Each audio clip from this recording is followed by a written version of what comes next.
right, welcome, welcome, welcome. This is part two of Pink Out, Pray Out, but this time it has a little twist to it.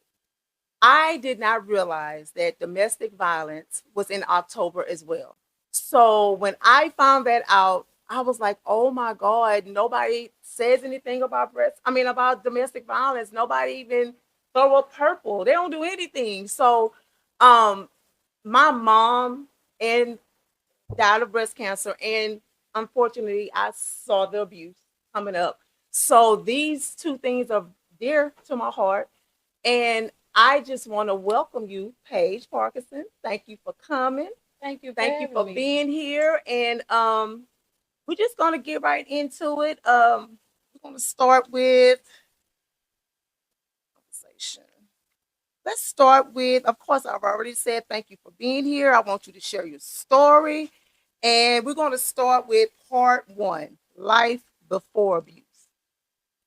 My life was pretty much typical.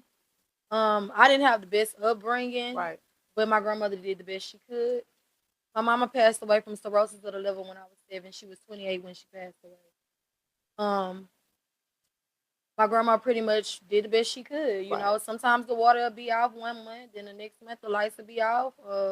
Warming up water in the microwave to take care of hygiene, Right. doing the best we could. But at that time, I was just waking up living. I didn't have a purpose. Right. Nothing was just waking up every day, just doing the norm. Just in survival mode. Survival mode. Survival Yeah. mode. Survival mode. Okay. So we're going to go to a part B of that question. What did you first notice of the signs of control and harm? Did you notice any red flags, or did you just ignore When I met my abuser, he used to argue with his siblings a lot, them? and for me, I felt like that was normal because I did with my siblings. We Right. fought, we argued, but it's like the way he used to fight on his sister, it kind of alarmed me. Or his cousins, the way he would fight on his girl cousins or sisters, it alarmed me. But I was like, maybe they do this all the time. I mean, my family dysfunctional, his family Right, dysfunctional. It's right, just right, something I ignore. right. Okay, yeah, that is a red flag. And now, Mhm. like what they say, hindsight, Mhm. 2020, you can see better now. You can understand now that things have came up. You can see all the red flags now. But when you're going through it, it's like maybe Maybe so. so. Yeah, exactly, exactly, exactly. Yeah. Okay, so we're going to touch on living through the abuse. How did it affect your mental sense of self? Now, right here, I know you can explain from the abuse to what we talked about earlier. That way, the audience can get a little understanding exactly of your story and where we at now. Well, with me, it affected me because I was at a point in my life where, well, I'm gonna say all women, we go through this with men. Right. We feel like if we love them enough and stick around enough, they will change for you. Right. Me not understanding that he had his own situation when it came to his mom. Like his mom abandoned him and gave him away when he was young. So, the saying hurt people. But all at the same time, I was mentally in a bad place and it made me feel like low because it's like then you start telling yourself, maybe it's my fault, maybe if I didn't say this a certain way or maybe if I didn't do this a certain way, this wouldn't happen to me. And so the more he beat on me, the more it took away from my strength, Right. who I Right. was as Right. a person. Right. And mind you, I'm going through this and still having to raise my children. I'm looking at myself and I don't know who I am no more. Right. Right. And it's like I'm staying here for love, but mentally it took a toll on me. I can imagine. I can imagine. So, my next question is: did other family members know that you were suffering? Or did your kids pick up any signs? Like, did they notice like something was off with mom and daddy? Like you know, like they say, the vibe. I'm sure they picked it up. But how did that affect you and the family members that maybe they said something or stuck up for him or whatever? Well, my family, I never was close with my family Mhm. growing up. I Mhm. feel like for me at the young age I was, I felt like my mama kids for some reason we were an outcast. So I didn't have like support from my family. I want to say now being older and evolved, it's because that they didn't know what was going on. Right. Not saying that they wouldn't have been there, but because I felt some way that they didn't care for me, I didn't tell them. So you felt abandoned. I did. Felt And abandoned. so with his family, they were around every day. Like they it wasn't uncommon for them to see me with a black eye, a raw neck, busted lip, a black eye. You know, it wasn't uncommon from them because like I said, his mom gave him up when he was younger because she was abused by his dad. So he grew up seeing those things and he felt that that was okay. And me feeling like I don't want to abandon him like his mom did. So I'm gonna stick around. So we kind of pretty much trauma bonded. You understand what I'm saying? Because we both came up from messed up backgrounds. Right. Right. So it's like I didn't have support. For me, alcohol was my support, and that's what I went to. In Right. time. Right. Okay. So you were abandoned. He was abandoned, and then you took your abandonment and you tried to love, and he took his abandonment and was fighting. Yeah. Wow. Okay. Okay. Yeah. So we're gonna get to the core of the interview. And what I'm about to say is for the sake of the audience, we understand that horrible situation ended in your worst nightmare. I do not want to trigger you or go into too many details, but give me a little snippet of what happened with that relationship. After 7 years of abuse, it finally came to a head. It was at first it started off with him just putting his hands on me, and I did not fight back for 6 years. Wow. I didn't fight back because mentality when you're going through abuse, it can make you feel like I said earlier, things are your fault. It can even make you feel like sometimes if he wasn't beating you, he didn't love you. Exactly. You know, and we're gonna be frank about it. So for 6 years I did not fight back. Until one night I had a talk with my grandmother. Well, one day he abused me. I ran to my grandmother's house barefooted and full of blood. And I could remember this conversation because it triggered something for me. Right. It woke up something inside of me. I remember sitting on my grandmother's bed and she you could see somebody looking at you from the corner of their eye. And she looked at me and then she said, "Look at you," because my grandma, she had a hole in her throat. Mm. She had throat cancer. But we were so used to her talking with her mouth, we could read what she could say. Right. So my grandma said, "Look at you." And I looked at her. My face was swollen, bloody, black eye. And she said, she picked me up and she put me in front of a mirror. And she said, "Look at your face." She said, "Your mama is rolling over in her grave right now knowing you let a man beat you." And she said, "I don't care what you do." She said, "I know you're going to go back." She said, "Because this your journey. You got to walk this out on your own. We did not been there before." Mm-hmm. She was like, "But you're not ready to leave, and I understand it." She was like, "One day you're going to get tired." She was like, "But the next time he put his hands on you, you pick up something and you defend yourself." He said, "I don't care if you're not ready to leave." She said, "You still defend yourself. You don't just let somebody beat on you like that." Right. So the next day, because I had to get myself together. Right. Because I was not a person to let people just hurt me. Right. I fight in my younger years. I have a past. Right. So the next day I went home and I walked in on the conversation he was having with his friend. And the conversation he was having with his friend, he was telling his friend, "Oh, yeah, I black tie, I beat up," and they was laughing about it.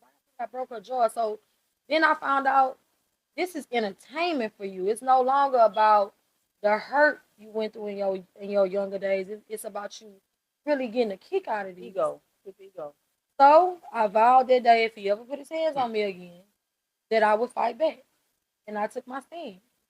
And so to sum everything up, from that day forward, I protected myself as much as I could. I knew I could not beat him. Right. But I was going to protect myself. And so to sum that night up, it was a fight that went terribly wrong. Me trying to protect myself resulted in him dying. So something triggered him. What triggered him? I tell everybody because they went with this narrative. That's why my story went so viral. They went with this narrative that I killed him over a Mother's Day present. Right, right. But that wasn't true. Right. What it was to me, Mother's Day was over with. Right. When he came brought my present, it was like 12 something at night. And to me, I'm in my bed laying down with my kids. He had been hustling and running the streets all day. And so when he brought me the gift, I didn't want it. This might sound selfish, but it's not uncommon for you to have a birthday or a anniversary and your spouse forget about it. And at the last minute, they go get you something. And you don't want it at the time, but it's not serious to the point where I want to take you out of this world. I want to take your life. Right. We'll get over that tomorrow. Right. It'll be a new day tomorrow. You was mad, but I wasn't mad. I wasn't angry. Yeah, that's not. Yeah. Oh, you gotta die because you bought me flowers in the car. That's not what that was. Yeah. So, and so what triggered him was not that. It was because he wanted me to accept the present. And so when I didn't accept it, he started calling me out my name, and then that resulted in him putting his hands on me, and it resulted in him dying. Wow. So it was self-defeat. Wow. So basically, you are one of the few women that I know that survived and took their abuser out of you. That is, you don't hear that a lot. You don't. And for us as Black women, sometimes we are so overlooked. Yeah. We are so unappreciated. We are so downtrodden because a lot of times we're carrying so much on our back. And I'm sure at that time, I've been depressed, so I can only imagine going through that and then having someone to trample over you and telling you X, Y, and Z, and and you stay for the kids. You stay. I'm gonna leave next year. I'm gonna save me some money. All those narratives. Yeah, all these narratives. Come out in your mind. You're trying to plan your exit, but that's why I always tell people. You have to be careful what you tell people, how you react to people, because you just never know what will trigger them. You can say a word like cookie. That somebody might have hit them with a cookie. You know what I mean? You just never know. You don't know people's past. But with him triggering you, the horrible nightmare occurred. So after that, what happened after that? Okay, so after that, of course I went to jail, but I did call the police myself. I went to jail and I stayed in for about 2 months and a half the first time. And God dealt with me. He showed me some things. I was sitting in there and I was asking God, like, why me? And, I just heard God say, much is given because much is required. I didn't understand that for a long time. He kept on, every time I asked him, why me? Why me? That's the only thing he kept saying to me. Like, much is given because much is required. I never understood it.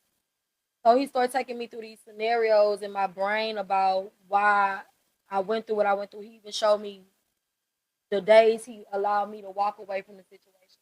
It's like, how you living in a dream, but you walking through the dream, and it's like you looking at this play in front of your face, and God showing you that every incident where he gave you a way out, it's like he gave you a way of an escape. Yes, and you ignored it. I ignored it, and at the end of it, he was like, "This is why you're going through this." But he always, it reminded me of that poem Footprint. Absolutely, yeah. It's one of my favorite poems. Right. Because I didn't see, but he was carrying me the whole time. Yeah. And so, I just was like, at 21, no money. I don't have a, no really close family. I didn't come from like a spoon-fed life. Right. I already came from struggle and pain. And it's like, God, dang, you gonna, what else you want from me? Like, I didn't know. I was angry with God. Right. Of course. And so,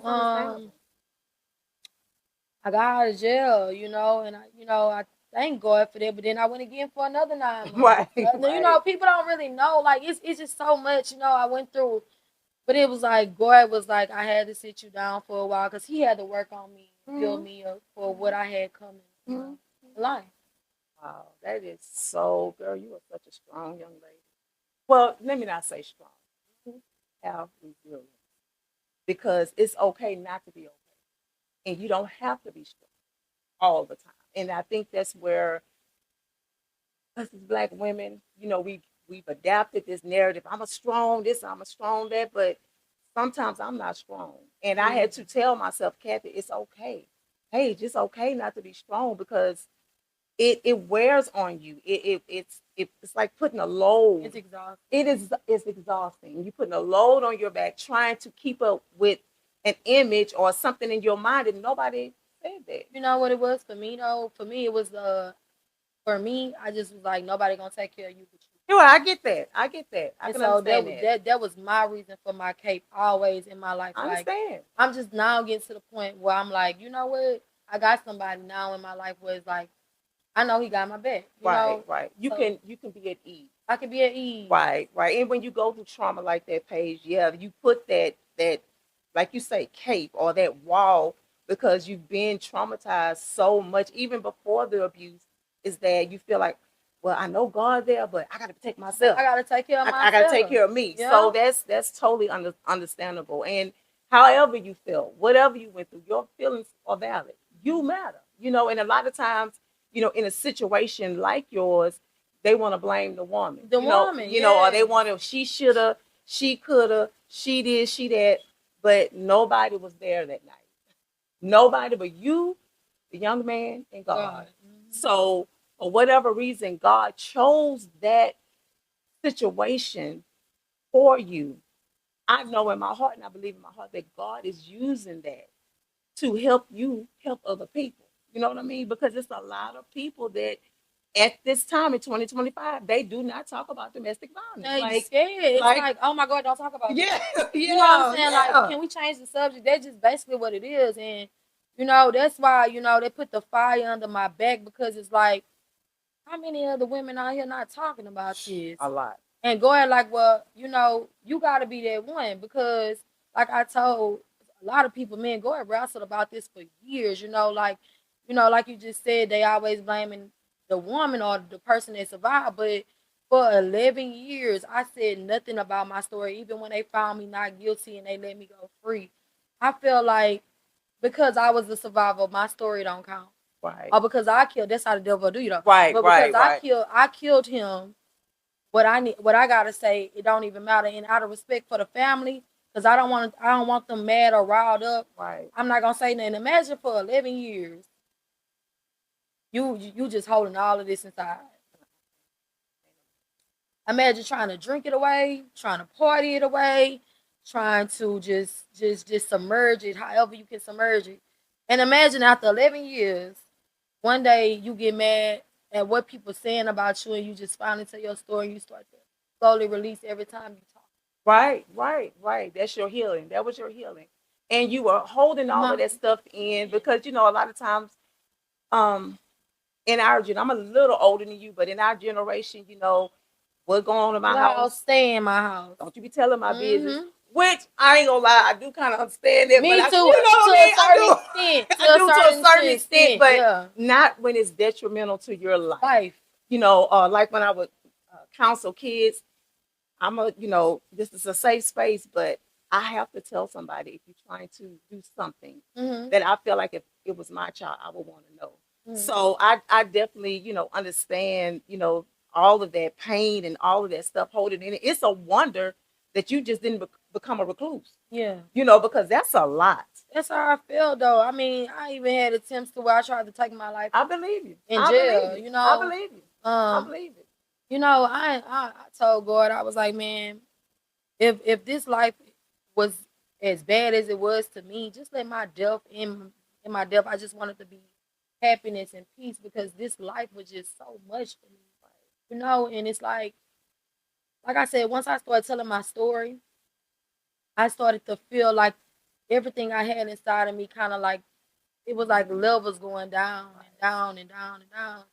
And at one point, I'm looking at myself telling my story, and I'm crying for me looking at me telling my story. Like, it's really deep. It's really deep. Yeah, and I know in this segment, there's no way that we can cover all of this. Yeah, we can't cover. No, we'll be here for 4 years. Okay, literally. But I just wanted to make sure. I'm so grateful to God that I met you because I just felt like this story needed to be out. Like people need to hear your narrative, your side of it, not what the media says, Mm-hmm. not what such and such says, but so you can get a chance to talk and explain how you feel and what's going on with you, so you can help another young lady or a man. Oh no, it's a very transparent story. I have men come to me all the time and tell me how my story changed in their life and how they look at their women different. Wow. And how they're so proud of the strong woman I am. So it's a very transparent story. Wow. So let me ask you this. If someone is listening in an abusive relationship right now, either emotional, physical, sexual, financial, and I'm gonna even throw in spiritual abuse, Yeah. what words do you have for them? I have this. First of all, ask yourself, why do you even want to deal with something like that? What is it that make you feel like it's okay for you to allow the next person to treat you like you're not worthy, Right. like you not nothing, Right. like you disposable? Find out what it is, because what I found out was the reason why I dealt with domestic violence was because I, I was abandoned by my father. Right. And so the first time a man showed me love, Jumped I on thought it. that's how a man was supposed to You love jumped me. on it. And I ain't find that out till later on. Right. Right. So you Right. got to get to the root of why you allow certain people to treat you the way you do. Right. The second thing is, I want people to know, I don't care if you're a mother, father, whoever you with, whatever your lifestyle is, you have to take care of you first. Once we lose loving on ourselves, Oh, geez. we allow whatever to come in and do whatever, because it's sympathy for this person, or you want to beat up for this person, you want to show up for this person, show up for yourself first. Right. And it's all about boundaries. Yeah. It's just all about boundaries. Mhm. Even whenever the first incident happened, um, maybe sometimes, even in your tone, hey, don't touch me. Like, sometimes it's just setting boundaries, and because you went through so much trauma, and I went through trauma, a lot of times you be like, oh, you just, all right. And then after a while, you blow up, you explode, and then Yeah, everybody thinking you crazy. I am very much a slow ticking time bomb. Yeah, it's I am like, what's wrong with her? Yeah, It's like, I take it out. yeah, And then all of a sudden it just boom. Yes, Like, instead of dealing with it right then and there. right then and there. As soon as somebody do something, Check them off the top. That's hit, why hit I'm them a at. little boundary, and in that way you guarding your heart, you saving yourself a lot of stress, you saving yourself some mental anguish, because pressure will bust a pipe. Yes. And just because that happened to you, that doesn't mean it couldn't happen to me. I could have killed somebody. I could have hurt somebody. I've been mad where I wanted to. You have those thoughts, like, ooh, and it's not right at the time, but you in the emotion. So I just appreciate you being so open and honest about your life, to get this story out, to let other people know that it's okay not to be okay, and get some. We have resources, we have counselors, we have therapists, and I know a lot of people may not have insurance. I get that. I know, because I think how we met, you were calling trying to get some resources. Yeah, I was trying to get some resources. Trying to get some resources, and the Lord linked us up, and trying so we can get the word out, because it's just so important, because it even starts with those little kids, but getting bullied.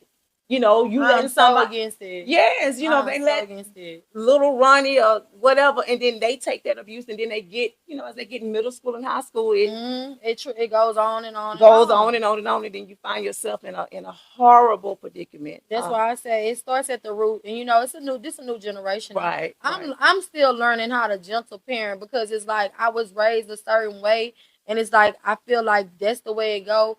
But then my kids, they come break me down, and they be like, "Mama, no, you mean, or and I be like, you know what? I can't. Just because I grew up that way, this is a different generation. Right. So I gotta learn how to gentle parent, because even though I don't think I'm abusing because of the way I say things, I am really emotionally abusing. Right. Because to hear my child say, "Mama, when you talk to me like that, I don't like that. That hurts my feelings." Right. Because I'm not trying to be an abuser. Right. But I'm not even noticing, because it's just, oh, this is who I am. Right. So even in this generation, we have to be aware of the way we do things when it comes to our kids. Right. So, like I said, it started at the root. It started at the beginning. Right. Well, you touched on another question. You already hit on that. And I want to say this right quick. Um, I grew up like that too. And I had to realize I tried to parent my children, and my daughter and my son was saying, "Mom, you are so mean," but I didn't realize I was stuffing so much stuff. I needed medication. I needed to go to therapy. I needed to take a break. I needed to read. I didn't know about those things. I was just trying to do stuff like mama did. But I will tell you this. I discovered that I take the good from my parents and I hold that dear to my heart. The stuff that I'm not so cool with, throw it away. That way you can have a healthy balance. It's not like you just totally turning against your foundation, right? Or what's what my therapist say, your moral compass. Because you saying, well, gentle parenting, that's kind of you just take the good. You take it. You just take mental notes. Think back, pray about it. Take mental notes on what's good and the stuff that's not so good. I just toss it away because my kids still say, "Mama, you act like Mama Classic." I do, but I've evolved. Yeah, I'm a different generation, and I know when to turn it on and turn it off. When they didn't, I'm learning. Yeah, they didn't. They go on and on and on and on. So anyway, we're gonna wrap up this interview.